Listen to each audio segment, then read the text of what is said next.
proposing be an ad hoc executive level committee. We have a couple of food and beverage people here, I guess. I think they're counseling with Bob Weber as we speak. They could be on the committee. They've been in the business. But get an executive level committee going, managed by a separate ad hoc, that ad hoc committee. They would manage the process. What we do is bring in a private club consultant that every time they're asked a question, agree that any club like this will lose money. They all lose money, and that's the mindset. Let's have a private commercial restaurateur come in here and say, okay, if I was going to run this business starting from scratch, what would it look like? What kind of business would it be? What kind of a plan would work here to keep a restaurant moving? That's all I'm saying. I'm not going to have all the answers, obviously. I said if I was going to be a consultant in the restaurant business, I wouldn't know where to start. What does ad hoc mean to you? Not a permanent committee. Not permanent. Not permanent. A temporary committee. Temporary, it could turn out, as in the presentation, it could turn out to be one, but just an ad hoc committee for a specific purpose and then go away. And a private commercial restaurant? Yes. There are a lot of them out there, Jeannie. Consultant. A lot of them out there, Jeannie. Yeah. Okay. Well, let's clarify, not private. You're saying someone who's an expert in a public restaurant, Public and a commercial restaurant. commercial restaurant. Yes. Not a private club, not a private restaurant. No, that's right. Okay, just want to clarify. Okay, Just the because he said mentality, I want private change. industry commercial restaurant Yes, consultant. yes. But the key But is, not private industry. the key is No. this person would be looking, so I understand, would be looking at Legends as if it was strictly a public facility. That's correct. Okay, I just want to make sure I understood that.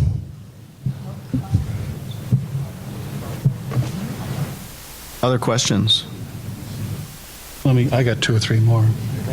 Go ahead. Okay. Stolen food and beverage, go ahead. While we're on the subject of this ad hoc committee, you mentioned that the food service director should have a reporting relationship to be recommended by that committee. Yes. And for clarification purposes, I'm of course familiar with the traditional reporting relationship where, just like all our other senior management, that food service director would report to our general manager.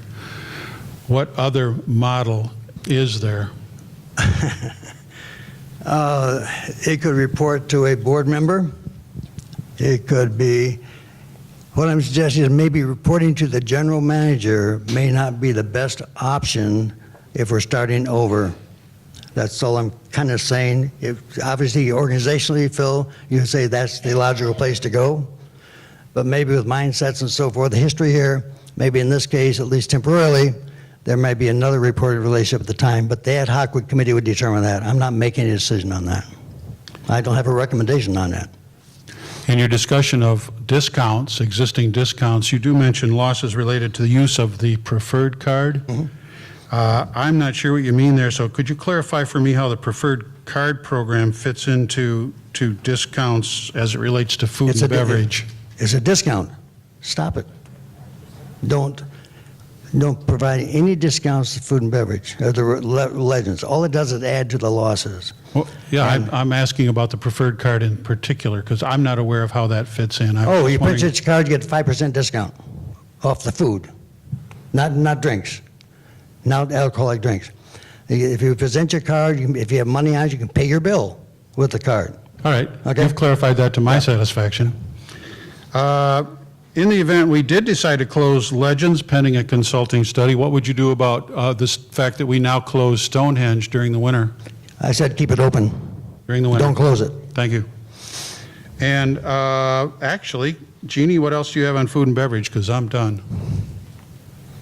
I guess one more time I want to address member expectations are not to be considered. Can you explain that? I have a concern that if you hire a consultant, as we do, that we tell them what we do and maybe what we do better. But I want to start from scratch.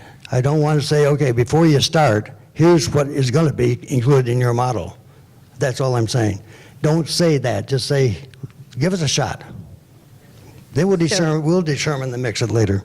So I heard you say two things, and I'm confused. You said, we want to do what the members want. You said, we don't want to tell the consultant what the members want. And then he's supposed to come up with the right answer, and it's supposed to end up making the members happy? No? You're confusing me now. Maybe, let me just jump in. Maybe I can help here. What I'm hearing is that you're saying, don't start with any preconceptions. That's right. Thank you. Thank you.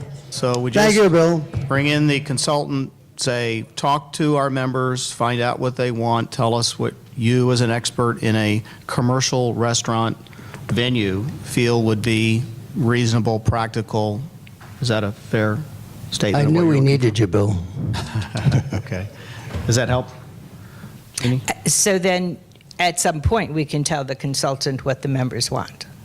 No. I think they're just- looking for the Don't consultant worry to come about that. back and. I mean, that'll come later. Let the consultants say, okay, we're starting a brand-new restaurant. What scenario will work? How can we start it up without losing $700,000 and having to do this even to start? You're tying the guy's hands. Okay, Okay. thank you. No preconceptions. Okay, other questions? No, I'm good. All right, on to the second item, which is EMS ambulance service charter.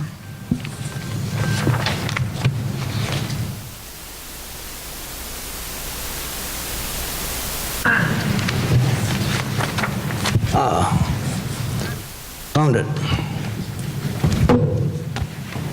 Okay, a little background. This is primarily the ambulance response time issue. At least 2 surveys, health and safety was rated of utmost importance to our residents. In the most recent survey, 98% of residents said it was very important to them. John and his wife, Marcia Byers, spent hours researching ambulance response times in Cumberland County communities, including Fairfield Glade. The median response time for Fairfield Glade was about 10 3/4 minutes, almost 11 on an average. The average for American Heart Association's recommended is 8 minutes. This almost 3-minute gap we have is a significant survival issue, because after 8 minutes, the chances of surviving a heart attack become almost nil. So we're in that 3-minute, we want to get it down to the 8 minutes. We heard that the ambulance response time issue had improved from 2017. We reached out to John Byers again, and he said that he had asked the county EMS division for an update on the year-to-date, June 30, numbers. They said they did not have them. So we don't know if the situation is better or it's deteriorated. Fixing the problem is complicated because both the county budget and politics are involved. Finally, our corporate charter does not mention providing health, well-being, safety, and security to residents as among the purposes for which our community club was organized. The organizational purposes were limited to constructing, maintaining, and operating recreational facilities and streets. That's it. That's our charter says. Our major concerns are our board continues in its refusal to become involved, saying that EMS is a county responsibility, which of course it is, but so is policing, police housing, and fire protection. Our board continues in its refusal to amend the corporate charter to reflect what we are actually doing, as well as what we may want to do in the future as a community. It even contends that providing policing and purchasing the Discovery Center is within the wording of the charter. This puzzling position was recently communicated to the state by Clubs Council, followed by a letter to the state by our general manager supporting council's letter that everything is cool the way it is. We will not speculate on the reasons why the board is so dug in against a charter change, which can easily be done by 2/3 approving vote of the board members. Doesn't have to go anywhere. They can say we're going to approve the charter. Almost cost-free and easy. The strategic planning, the recent strategic direction survey told us that 97% of us want to maintain a strong relationship with local governments and other entities that help our community. The ambulance response time issue may be a great place to start for our board to do the following.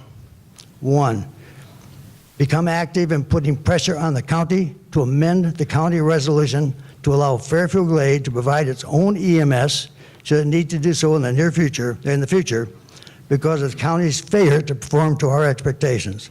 This would be an absolute last resort, of course. Become active in putting pressure on the counties to provide an 8-minute ambulance response time and make it clear that it is our near-term expectation and that we do indeed care about the issue. Explore funding source options to help realize the 8-minute objective. Establish a response time working committee to work with the county's Emergency Services Committee to develop a plan to address countywide unacceptable ambulance response times. Finally, amend our charter to reflect what we are doing and what we may want to do in the future, including any activity to protect the health, safety, and well-being of members and visitors alike. Questions? Questions? Just a couple here. The 8-minute response time that you mentioned is a standard, as I understand it, promulgated by the American Heart Association. Are you or your group aware of any EMS service that has adopted that standard as its own? Or in the alternative, are you aware of any EMS service that has had that standard imposed on them by their supervising governmental entity? There are private services that will guarantee 8 minutes. Contractors. Okay, with all due respect, I will accept that, but it doesn't answer my question. Do you want to address my question or just leave it? No. Am I personally aware of anybody? No. Okay, No. that's great. You mentioned, I just want to clarify this for my own benefit. You mentioned that there's a county resolution out there that apparently does not allow Fairfield Glade to provide its own EMS service, and I believe that's true. My question for you is, you don't mention that anywhere else in your presentation. So are we both clear that the resolution that you're speaking about is a resolution that effectively prevents Fairfield Glade from having its own EMS service? As I understand it, Phil, the county resolution, allows anybody to come in and have their own service, but if they do, they have to provide service to the entire county. So in effect, it says you can, but you can't.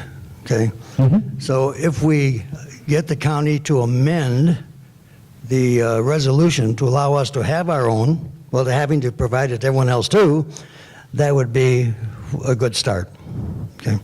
Along that same line, you mentioned the EMS service, our own EMS service, being a last resort. Yeah. Am I hearing you correctly that yes. you would want us as a community to explore all other options before looking at starting our own EMS service? I think that what we're suggesting in the recommendations, Phil, is that the board become active and not passive in working with the county to change the charter, if we do, or to allow us to working with the county to get the ambulance response time issue in a more acceptable position. But if we don't work with the county, we just sit back and say it's not our job. Nothing's going to change. So what we're saying is the board or people here get active, even with John Byers' group, and to actively tell the county, look, it's your job, but you're not doing your job. We expect an 8-minute response time. That's our expectation, and that's what we expect of you. I'm not suggesting that we change the charter to do it, change the charter to allow us to do it, but we don't want to do it. We want to expect you as a county, it's your job, start doing it. But the board has to get active on this. They can't just sit back and say it's not their job. All right, along that same line, you in your presentation, you recommend that the community, the board, put pressure on the county to adopt that 8-minute standard and achieve it. And my only question for you as far as clarification, and this isn't particularly fair, this is one I'll give you. Do you have any ideas on how to exert that pressure? Sure, politically. I mean, if the board says to the county, attend their meetings, and say, and meet with the mayor, county mayor, and meet with the commission, and say, look, folks, we expect that our people who are elderly, we expect that the ambulance service is not going to result in their death by waiting 9, 10, 11 minutes, because they're dead. No doubt about it, they're dead.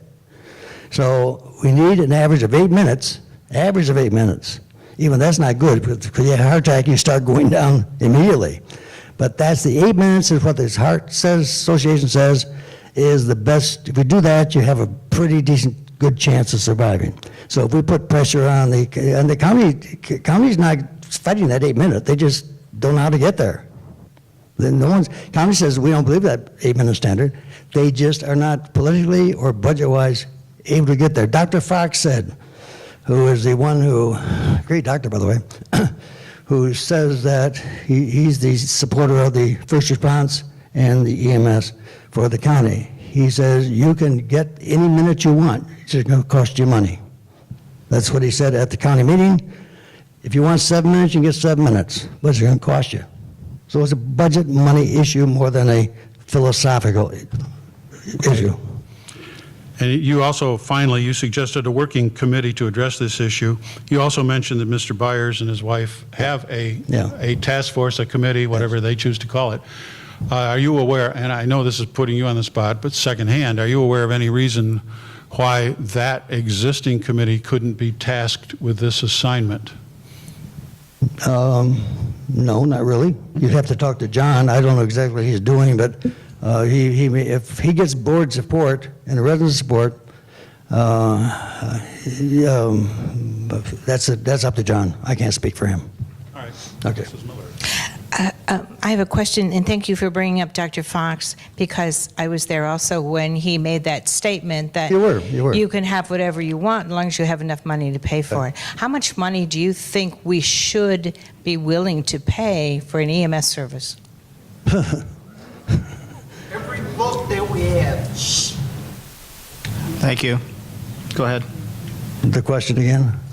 Oh, How much money do you think members should be willing to pay to have that EMS service? well, it's going to have to be a county tax increase, perhaps, okay? I don't know anything about. County tax? It'd So be a to county everybody tax, in the yeah. county, not just us? No, just it'd be through a But tax if you system. get your Yeah. private EMS that you talked about in the very beginning as a last There'd be a resort, county tax increase. then the whole county would have to pay for our The whole EMS? county. I'm talking about our the whole- private EMS. There's nobody in the county, not one community that's even close to 8 minutes. We are not the worst In our county? in our county, Cumberland County. Okay, you're just referring to our county in that time frame. Yes. So how much money, if we had our own private EMS, so we could make that 8-minute time God. frame, how much should we be willing to pay? Okay. I don't know If- that if you can we- answer that question. If we decided to fund our own, okay? Yeah. I don't know, where am I going with this, Jack? I'm getting in trouble. It's a private company that can do the. Yeah, I know. That's what just has. No, okay, you're right. I'm trying to not say what I want to say. There are private companies out there, if we did our own, would do it and get the money from, as I understand from John, from reimbursement from Medicare and ambulance care. That may not cost us anything. I don't know. John here, I could be way off base on this one, but I think they rely on funding from Medicare reimbursements. The county apparently does not do a good job in filing claims for reimbursement through Medicare. So I think John said at one time that they would rely on the reimbursements. You're shaking your head back there. Do you agree with me?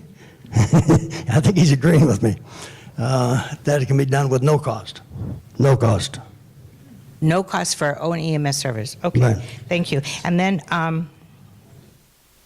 Probably shouldn't have if said we that. were to have that task force with the EMS and the county, how will we know when we actually get to that 8-minute time frame? Statistics. Response time statistics. And we're able to get those statistics from the county? John got them finally from the county, and they didn't have them really when he started that process, and they pulled all the people together, and they finally found a way to write a program to get these numbers. So all the numbers that they get through the county stats, and I think through Medicare and others. But I think primarily the county now is starting to keep this, I think. But they aren't available for the first of 18, so who knows? So they weren't available before, and after John, Yes. let me make sure I understand, after John worked with them, they now do their stats? He pulled together the programs or the stats from the county, but it took several departments within the county to finally say, okay, I know what you want, and they worked hard, county worked hard to get to a point where they could actually track that information.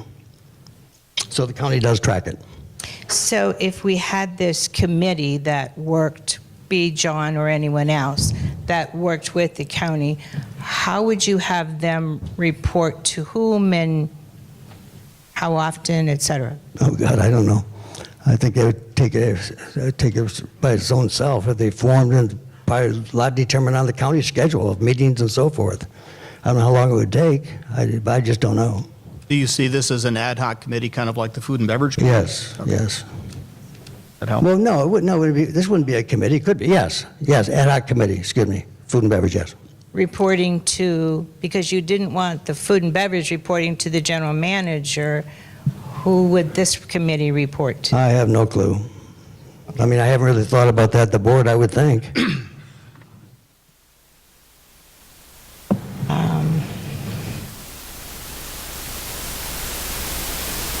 Okay, I think that's all I have. Thank you. Quick question that I have. In your recommendations, you have two recommendations, one having to do with private, one having to do with the county.